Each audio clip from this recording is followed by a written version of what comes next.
Bien-aimés dans le Seigneur, chers frères et sœurs en Christ, grâce et paix soit avec vous dans le nom puissant de Jésus de Nazareth, qui nous donne la paix et la victoire sur les forces des ténèbres. En ces instants de troubles mondiaux, où le monstre de la mort, sous le nom de Covid-19, fait ravage, frappe et fait des victimes, on entend des cris, des pleurs dans le monde entier.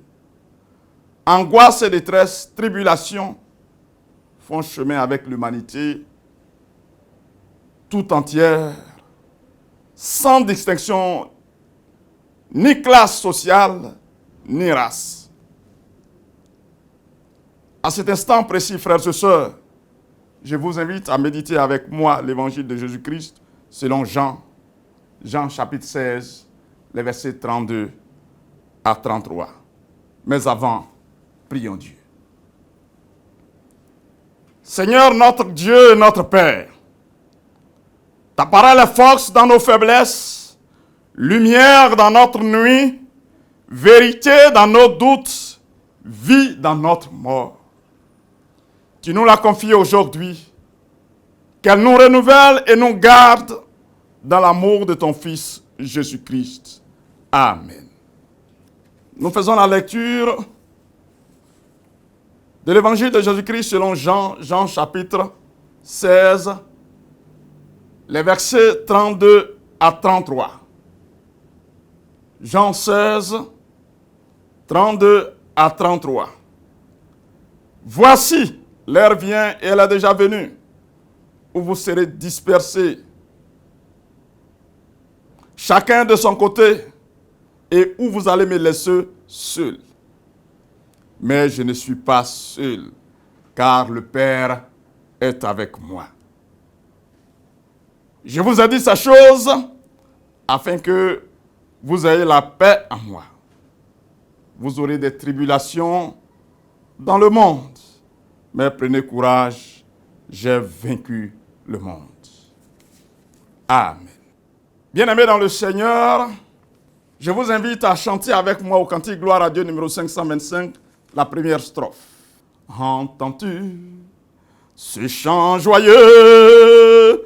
Jésus sauve aujourd'hui. Il retentit en tout lieu. Jésus sauve aujourd'hui. C'est un cri de délivrance, un cantique que d'espérance qui remplit l'espace immense. Jésus sauve aujourd'hui. Oui, Jésus sauve aujourd'hui. Bien-aimés dans le Seigneur, je vous propose comme thème de méditation tribulation et angoisse dans le monde, mais victoire avec Jésus de Nazareth. Tribulation et angoisse dans le monde, mais victoire avec Jésus de Nazareth. Thème extrait de Jean 16, le verset 33b, qui dit ceci. Vous aurez des tribulations dans le monde, mais prenez courage, j'ai vaincu le monde. Comment comprendre cette adresse de Jésus à ses disciples et quel message pour nous aujourd'hui?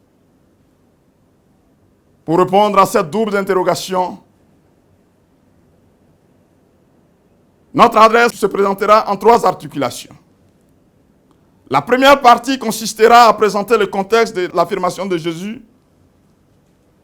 Ensuite, dans la deuxième partie, une approche explicative sera proposée. Et enfin, dans la troisième partie, quelques enseignements. Que dire du contexte?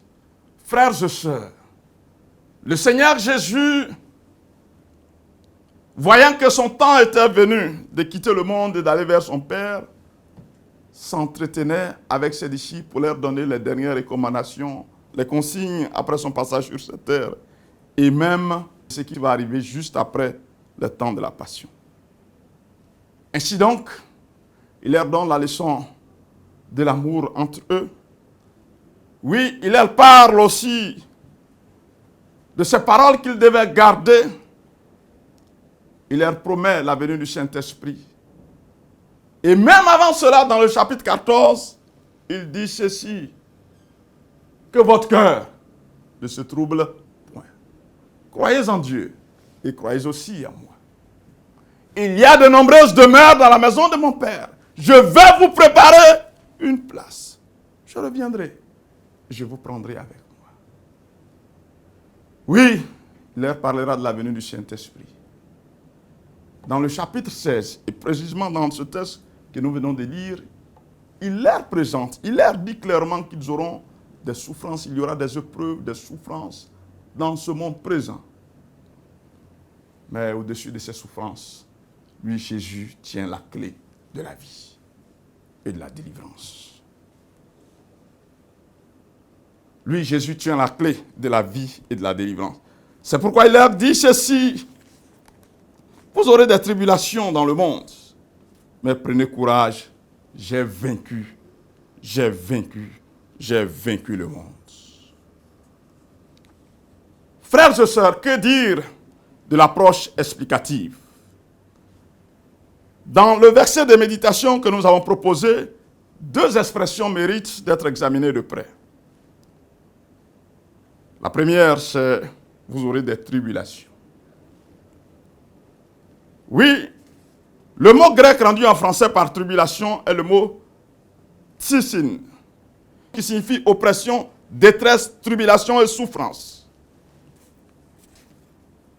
Avoir donc des tribulations voudra signifier subir des actes, des événements pénibles, douloureux, de grandes souffrances morales et physiques.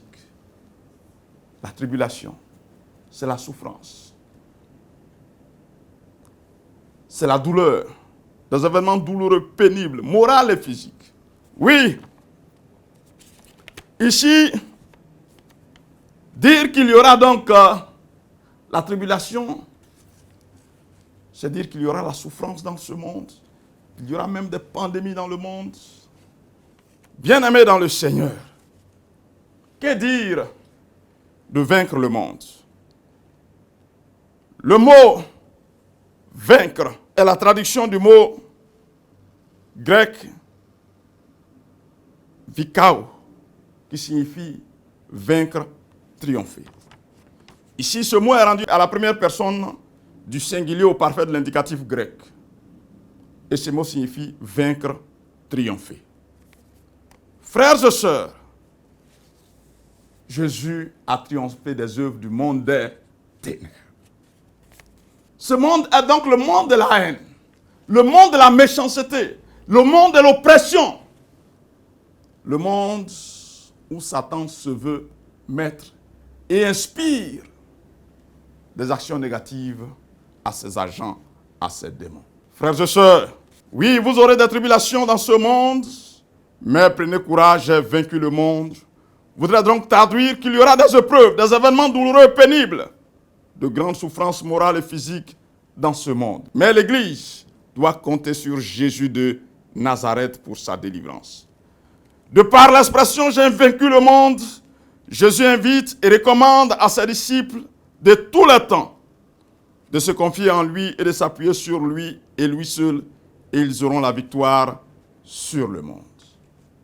Bien-aimés dans le Seigneur, Jésus de Nazareth, lui, il a dépouillé la domination et les autorités, il les a livrées publiquement en spectacle en triomphant d'elles par la croix.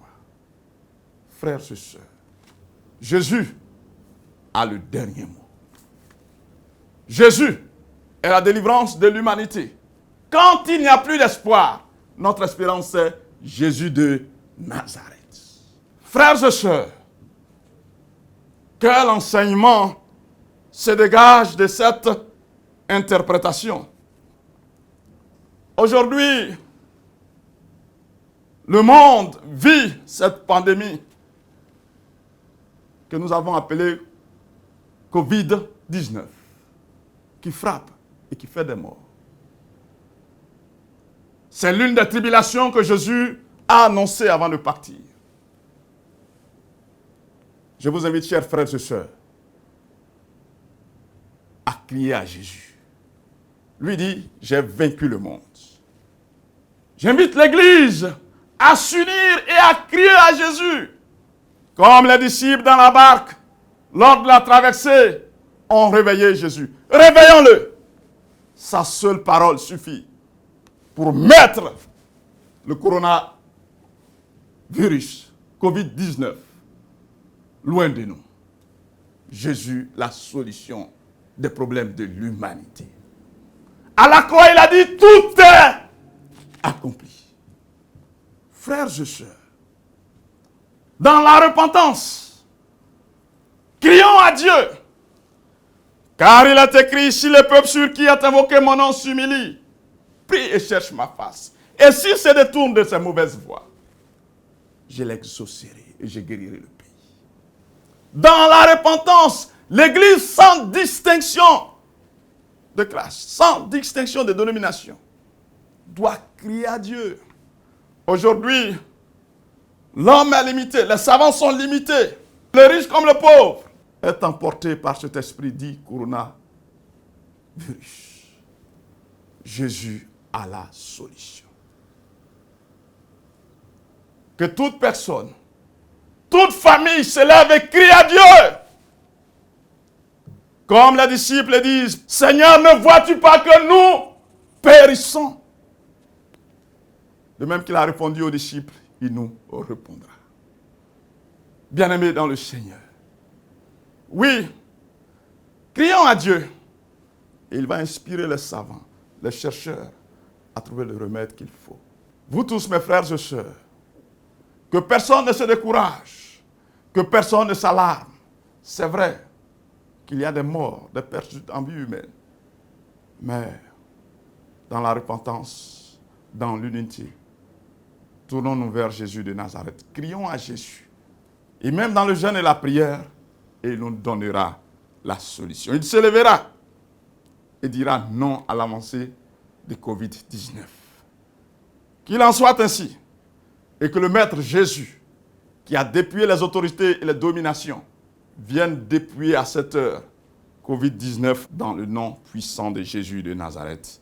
Nous disons Amen. Prions Dieu. Ô Éternel, notre Dieu, nous crions à toi. Nous confessons le péché de l'homme. Nous confessons la méchanceté de l'humanité. Aie pitié de nous, Seigneur. Aie compassion de nous, Seigneur, de ton peuple, car nous périssons. Seigneur, ce que nous voyons, nous n'avons jamais vécu. Les temples fermés, les écoles fermées, le marché fermé partiellement. Éternel, nous crions à toi, d'où nous viendra le secours? Dieu de ton trône, viens. Dis seulement une seule parole et que l'humanité tout entière reçoive la délivrance. Nous te prions pour les chefs d'État. Seigneur Jésus, nous te prions pour les chercheurs. Les savants, inspire-les. Allez à la découverte, Seigneur, de l'antidote de Corona. Nos regards sont sur toi. Nos regards sont sur toi. Nos regards sont sur toi. Nous te prions pour ton Église, l'Église universelle. Père, que l'Église soit une, que les dirigeants de ce monde, les leaders religieux soient un. Et que notre Dieu, avec toi, nous ayons la victoire sur ce mal, sur ce démon, sur ce virus. Exauce notre prière à cause de Jésus mort et ressuscité pour nous. C'est en son nom que nous avons prié. Nous disons Amen.